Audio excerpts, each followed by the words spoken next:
Hi there, I'm Miriam and welcome to Miriam's Manor. You guys, one quick announcement before we get started on today's video. We have our 2022 Christmas Village contest coming up very soon.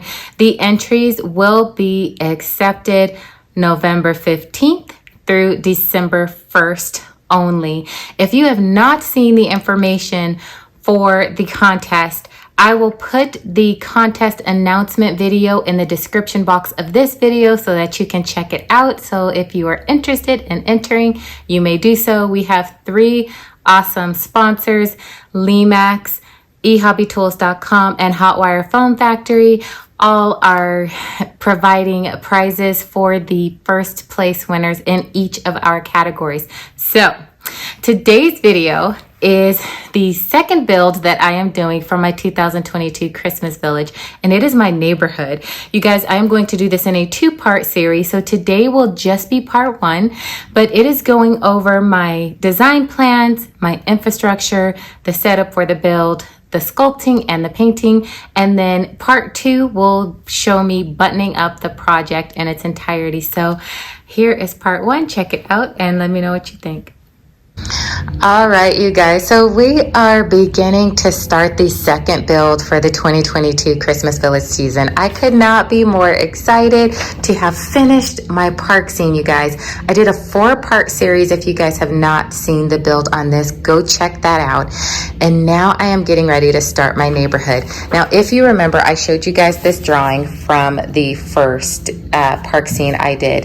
This over here is the park, and this neighborhood I made to butt completely up against this park scene and kind of look like one continuous board, like everything was kind of built off of the same board. So in order to achieve that and have kind of like this rounded look here, what I had to do, since this was slightly elevated, I cut about 1/4 inch into this second board so that I can put it over the top of my park scene here so that I could still kind of have this rounded curve. Now, as I continue to carve out these sides, I'm going to round this a little bit more, but you can see this is what I'm going for, is having it come around this way. So my houses are going to start over here and then they're going to wrap around to the front. So it doesn't matter if you're looking at my village from this angle or from that angle, you will still see houses facing either direction. So if we come around this way and look at everything, that will end up being a carved wall with 2 walk paths leading into the neighborhood so they can access the park from their houses. And I'm going to keep this consistent and carve it the same way that I did this here and do that there as well. So I hope this process makes sense. I'm trying to kind of explain to you guys my thought process as I do this, how I begin to map things out. I hope this part of it really does help. I know that some of the questions that I get oftentimes are related towards that. So I try to take you guys along through my thought process and the infrastructure, this part of it, as well as like all the pretty at the end. So I did see, as you can see here, I was originally going to do a 2-tier in my neighborhood. This was going to come up and have another 2 houses up here. I decided to scratch that idea.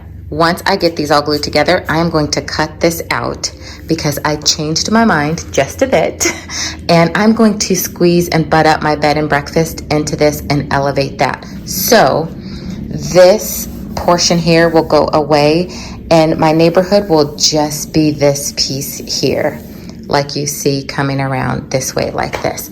So I'm gonna go ahead and glue these 3 pieces together and then we'll be back to get the rest of it started. To glue these together, I am using Foam Fusion from Hotwire Foam Factory. I'm only going to use a little bit of this, and I'm just going to put it on the edges first and then just do like a big X in the center, because you don't need a lot of this product. I do apologize, you guys, if you can hear the noise in the background. My landscapers are here today, so I'm getting my bushes trimmed up.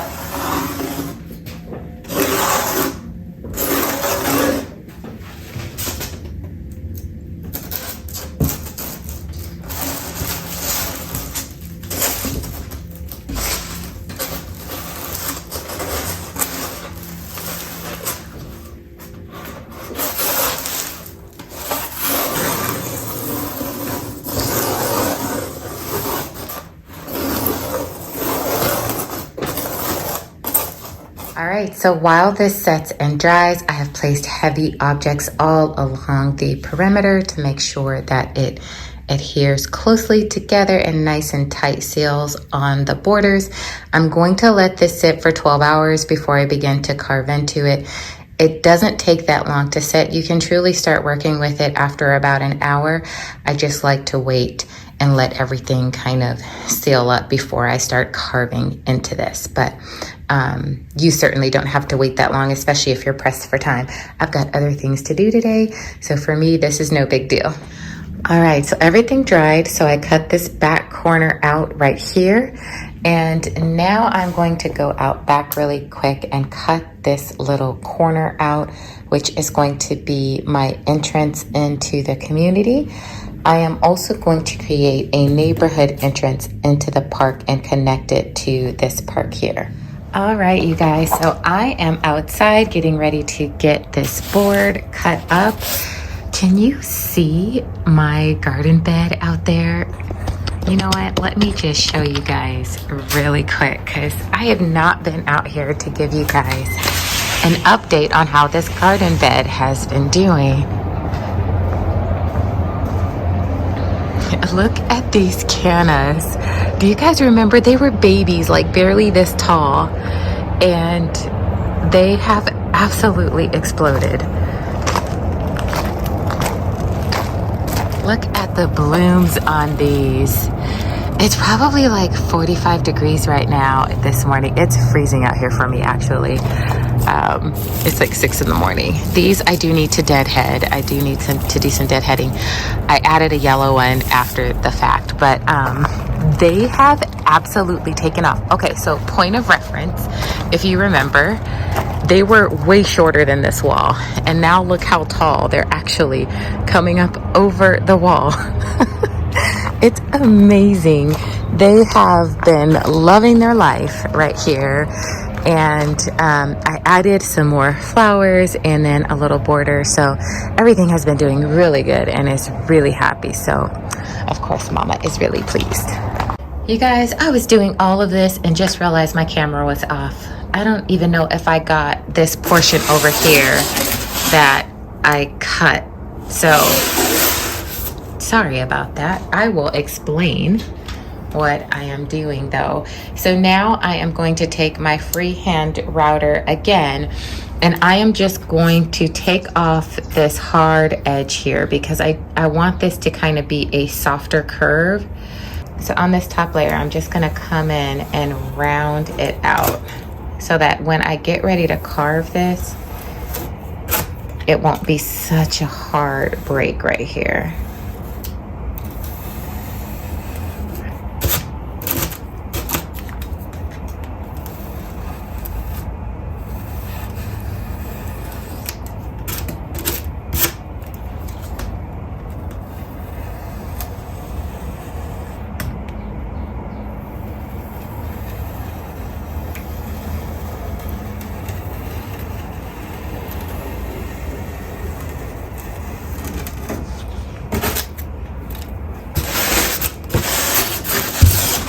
Okay, and I'm going to follow the same thing along this way to keep it all consistent.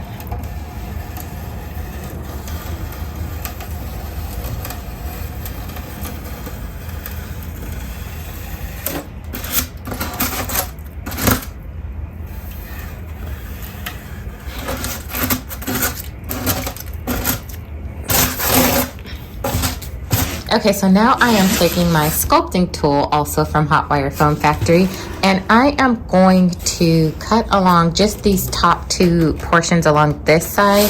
On this side, I'll cut the entire side.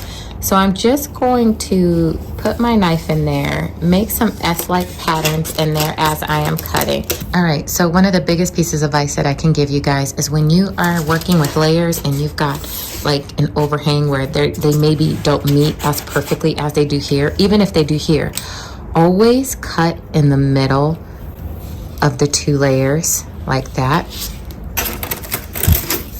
to hide the joint. Just dig a little bit deeper inside and then cut around it. That way your center hides this line and this seam when you cut from the center. Even if you do it from the bottom because you want the ridges to go the other way, just make sure you run all the way straight up through it to give you that effect instead of this line being here. Never try to just cut on one side down here and then cut up here on the other foam board. Bring them all together as if it were one piece.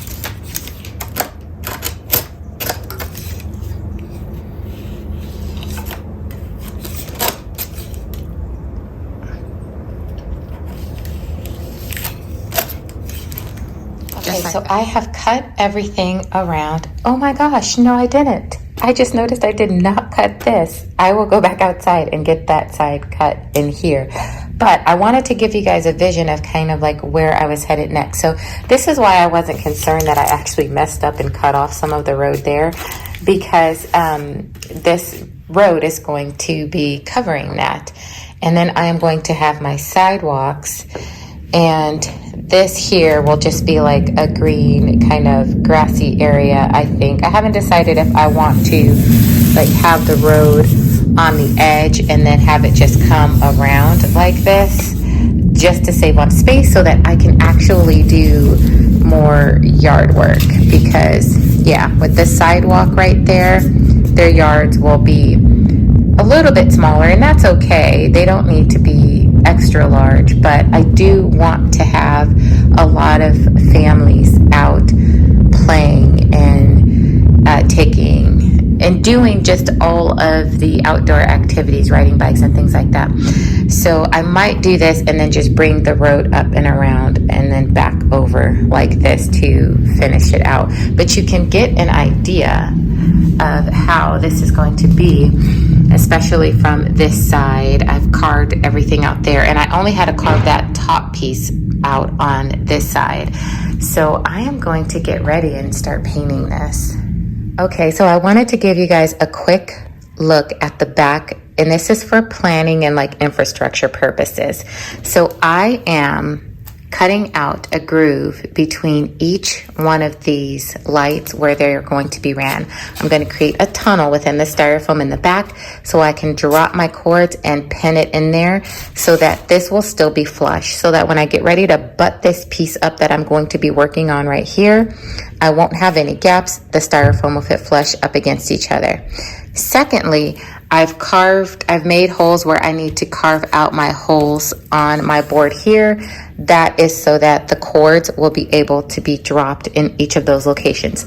Now, you guys know that I do use the multi-strand bulb lights, but the distance between this and this is too large for those houses. I might be able to use a multi-strand for these 3 clusters here, but the distance between these 2 is too far, as well as these 2.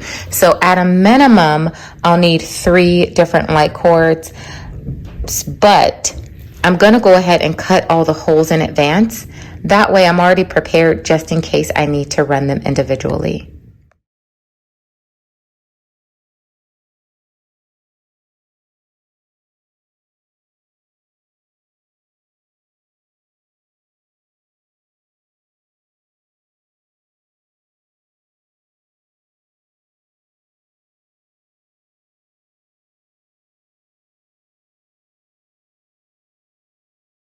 I have reshaped my freehand router so that I can make a super narrow cut into this foam board for my light cords.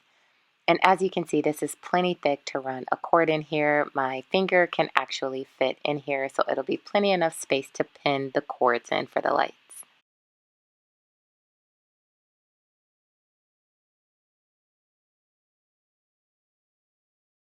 All right, so my tunnels are dug and so are my holes. So I am ready to go ahead and start my black wash. Got some black paint.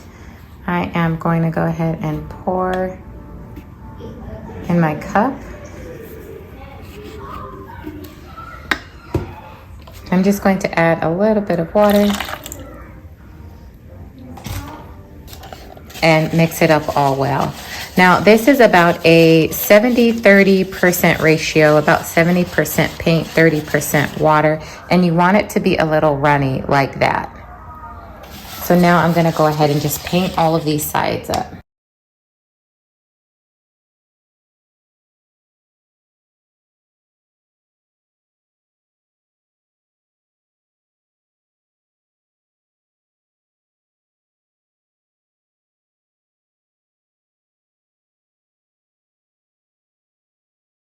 Next, I am taking my remaining black wash paint, adding a little bit of white paint to it to create my first layer of dark gray paint. Now I am going to apply another 2 layers of gray paint to this, and each time I'm just going to add a little bit more white to go from the darkest shade of dark gray paint to the lightest. All my layers of gray paint are now added, and now it is time for me to add a little touch of brown. All right, so my last color that I'm putting on is this nutmeg brown. Now I am not going to apply this in the same way that I did all of the other colors because I am just going to put it sporadically throughout in spots. I am going to apply it to my brush in the same way. So I'm just going to wet the tip of my brush, take off all the excess paint, and just brush it on in random places.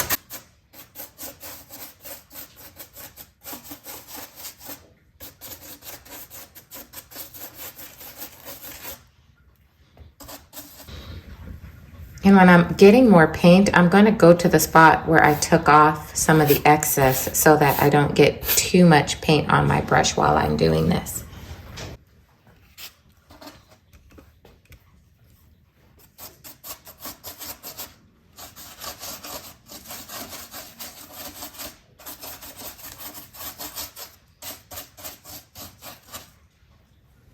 I hope you enjoyed part 1 of my neighborhood scene.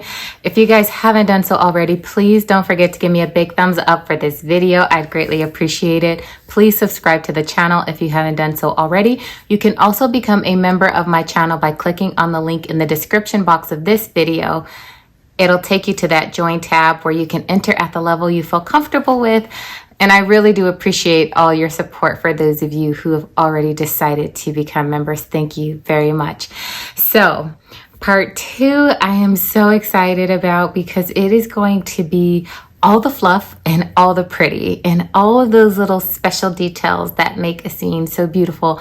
So don't forget to come back for part 2. If you guys have any questions for me, leave me a line in the comment section. I will get back with you. And until I see you again, stay safe. God bless you. And I will see you soon. Bye.